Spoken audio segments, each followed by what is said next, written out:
অনেক সময় আমরা কোনো জায়গা বা কোনো সম্প্রদায় সম্পর্কে কেবল মানুষের মুখে মুখে শুনেই মনে মনে একটি ধারণা তৈরি করে ফেলি, কিন্তু যতক্ষণ না সেই সত্যকে নিজের চোখের সামনে দেখছি ততক্ষণ মনের সংশয় দূর হয় না।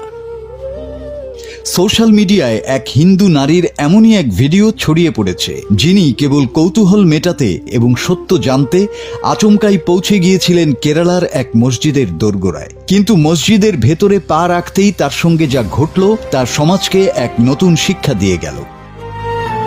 প্রতিদিন বহু মানুষকে মসজিদে যেতে এবং নামাজ পড়তে দেখতেন এই নারী, কিন্তু মনে সবসময় একটাই প্রশ্ন জাগত, ভেতরের পরিবেশটা আসলে কেমন হয়। একদিন তিনি সিদ্ধান্ত নিলেন, আর শুধু অন্যের মুখে শোনা নয়, এবার নিজেই গিয়ে দেখে আসতে হবে। কিছুটা দ্বিধা আর ভয় নিয়ে যখন তিনি মসজিদের দরজায় গিয়ে দাঁড়ালেন, তখন সেখানে উপস্থিত মুসলিম ভাইয়েরা কোনো রকম রাগ বা আপত্তি না দেখিয়ে উল্টো মিষ্টি হেসে তাকে স্বাগত জানালেন।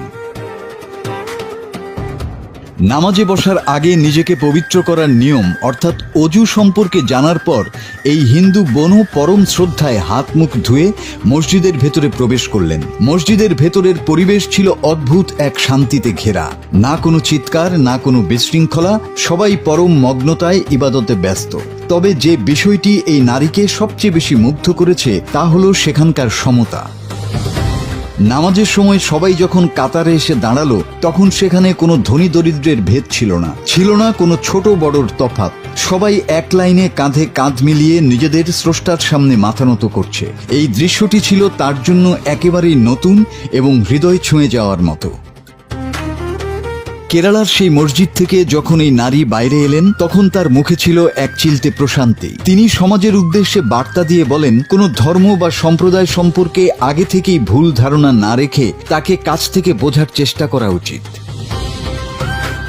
ভারত জুড়ে যখন সাম্প্রদায়িক উত্তেজনা আর বিভেদের খবরই বেশি শোনা যায়, তখন এই ছোট্ট ঘটনাটি যেন অন্য এক বার্তা দেয়। মানুষ যদি মানুষকে কাছ থেকে বোঝার চেষ্টা করে, তাহলে ঘৃণার দেয়াল নয়, তৈরি হতে পারে সম্মান আর সহমর্মিতার সেতুবন্ধন।